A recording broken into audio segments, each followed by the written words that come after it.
పథకాల పేరుతో ప్రైవేట్ విద్యా సంస్థలకు దోచిపెట్టడాన్ని ఆపి విద్యా వ్యవస్థలో శాశ్వత మార్పులు తీసుకురావాలని ఆంధ్ర జెన్జీ ఫోర్స్ డిమాండ్ చేస్తోంది.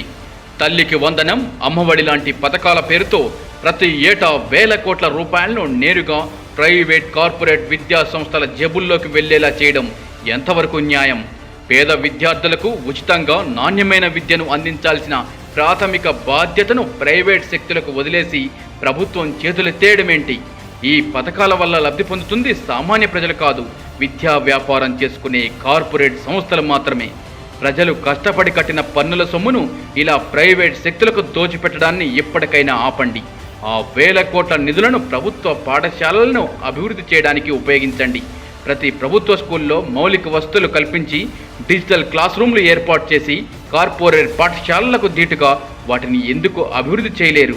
కేవలం ఓటు బ్యాంకు రాజకీయాల కోసం, ప్రైవేట్ విద్యా సంస్థల లాభాల కోసం ప్రభుత్వ విద్యా వ్యవస్థను నిర్వీర్యం చేసే ఈ దారుణమైన విధానాలకు స్వస్తి పలికి ప్రభుత్వ పాఠశాలల రూపురేఖలు మార్చాలని ఆంధ్ర జెన్జీ ఫోర్స్ డిమాండ్ చేస్తోంది.